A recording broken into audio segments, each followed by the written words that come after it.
Assalamualaikum warahmatullahi wabarakatuh. Baik anak-anakku, kita masih ada di fase tentang syarat-syarat sahnya jamaah yang ada 11. Kemarin kita sudah membahas syarat yang pertama dan kali ini kita akan lanjut ke membahas syarat yang kedua ya. Videonya bisa diputar-putar, dibalik-balikin, dipahami. Nanti kalau ada pertanyaan bisa tanya di bawah di kolom komentar atau di grup atau nanti ketika balik ke pondok bisa ditanyakan ke Ustadz langsung, oke? Al-Fatihah binatu ta'alum wa ta'lim al-ifadah al-istifadah wal asdul tamasuki bi kitabillah sunnati rasulillah al-Fatihah. A'udzubillahi minasyaitonir rajim. Bismillahirrahmanirrahim. Alhamdulillahirabbil alamin. Arrahmanir rahim maliki yaumiddin. Iyyaka na'budu wa iyyaka nasta'in. Ihdinas siratal mustaqim. Shiratal ladzina an'amta 'alaihim ghairil maghdubi 'alaihim waladdallin. Rabbil wali walidayya wal mu'minin. Amin.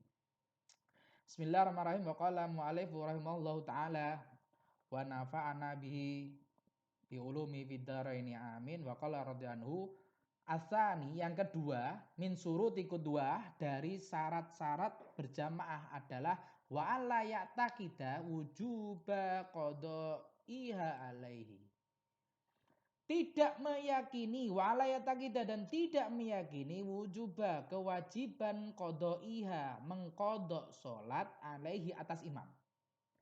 Makmum tidak meyakini bahwa imam itu termasuk orang yang sholatnya wajib kodok. Jadi ada beberapa masalah di mana seseorang itu sholatnya itu tetap wajib kodok. Dia melakukan, dia tetap wajib sholat, tapi tetap wajib kodok.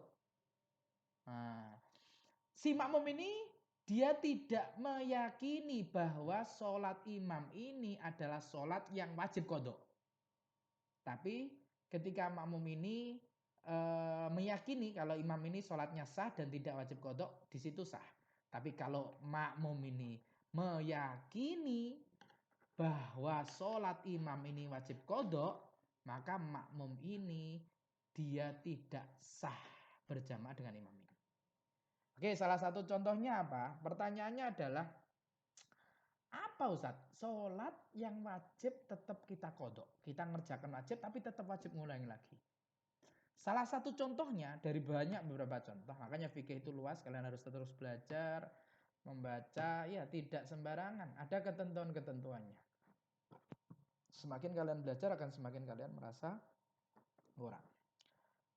Apa termasuk contohnya adalah ketika seseorang itu sholat dan dia ada perban di anggota tayamum.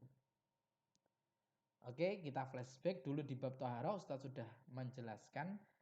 Ketika ada seseorang, sohibul jabirah namanya, jabair atau jabirah. Ya. Jadi ketika seseorang itu terluka kemudian dia pakai perban, maka terperinci menjadi beberapa masalah. Masalah yang pertama adalah dia tidak wajib qodok mutlakon. Dia tidak wajib qodok sama sekali. Sholatnya sah, tidak wajib tayamum, dan tidak wajib qodok sholatnya. Yaitu ketika lukanya di selain anggota wudhu dan anggota tayamum. Misalnya lukanya ada di paha, lukanya ada di betis, lukanya ada di dengkul, ya siku kaki, ya. Itu bukan anggota wudhu. Bukan anggota wudhu. Lukanya di mana? Di pundak. Lukanya di mana? Di leher. Itu tidak mempengaruhi keabsahan wudhu. Itu yang pertama. Tidak wajib mengganti dengan tayamum dan juga tidak wajib mengkodok sholatnya. Yang nomor dua adalah wajib kodok mutlakon. Dia wajib kodok, titik. Sholatnya tetap wajib, tapi setelah selesai dia tetap wajib kodok. Apa itu? Yaitu ketika seseorang itu sholat atau dia berwudu, dia punya luka dan lukanya ada di anggota tayamum. Ya, ketika seseorang itu ada luka di anggota wudhu, maka ditutup di perban. Wudhunya tidak sah. Kenapa tidak sah? Karena air tidak bisa menyentuh di anggota wudhu tersebut. Misalnya seorang itu luka di jempol kaki. Jempol kaki anggota wudhu, maka wudhunya tidak sah. Kenapa tidak sah? Karena air tidak bisa menyentuh di jempol kaki karena jempol kakinya diperban. Tidak sah wudhunya. Bisa sah wudhunya? Bisa. Dengan syarat apa? Dengan syarat diganti sama tayamum. Ketika diganti dengan tayamum, jempol yang diperban tadi, anggota wudhu tadi yang nakis, yang kurang, yang tidak sempurna wudhunya diganti dengan tayamum, maka wudhunya menjadi sempurna. Nah, tentunya dengan beberapa syarat yang Ustadz sudah jelaskan di bab awal dulu ya. Syarat-syaratnya adalah selama perbannya tidak melebihi batas. Dan ditambalnya dalam keadaan suci. Jadi ketika dibungkusnya itu luka dibungkus dalam keadaan suci dan bungkusnya itu tidak berlebihan. Jempolnya luka, bungkusnya sampai di betis, ya sampai di betis. Berarti itu berlebihan lebih. Dengan syarat dua, bungkusnya atau merbannya dalam keadaan suci dan tidak lebih, tidak berlebihan di dalam membungkusnya. Maka itu syaratnya tadi, ya syaratnya tadi. Nah, oke, saya ulang lagi. Yang pertama adalah yang tidak wajib qodok mutlakon. Yang kedua adalah wajib qodok mutlakon, yaitu ketika seseorang itu ada luka di anggota tayamum. Saya akan menjelaskan ke belakang sebentar.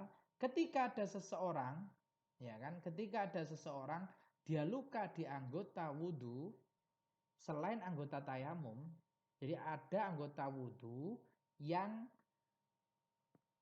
dia juga anggota tayamum. Tapi ada anggota wudhu yang tidak anggota tayamum. Anggota wudhu yang tidak anggota tayamum adalah kaki dan rambut. Wajah dan tangan adalah anggota wudhu dan sekaligus anggota tayamum. Ketika seseorang luka di anggota wudhu yang selain anggota tayamum, wudhunya tidak sempurna, maka diganti dengan disempurnakan dengan tayamum. Misalnya jempol kaki tadi, maka sah. Nah, masalahnya jika lukanya di anggota tayamum, ada seorang luka di jempol jari. Oke, ini anggota wudhu, wudhunya kurang, harus ditambal, harus disempurnakan dengan tayamum. Oke, tayamum. Ternyata ini anggota tayamum. Yang digunakan menyempurnakan ini juga tidak bisa. Sehingga jika ada luka di anggota tayamum di kedua telapak tangan ini sampai siku atau ada di wajah, ada perban, maka di situ wajib mengkodok mutlakon.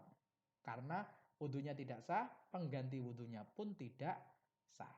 Adapun jika luka di anggota wudhu selain anggota tayamum di kaki sama di rambut tadi, maka kalau dua syarat ini tercukupi maka tidak wajib kodok, yaitu nutupnya tidak lebay, tidak berlebihan, dan nutupnya dalam keadaan suci. Ini yang maksud yang kedua.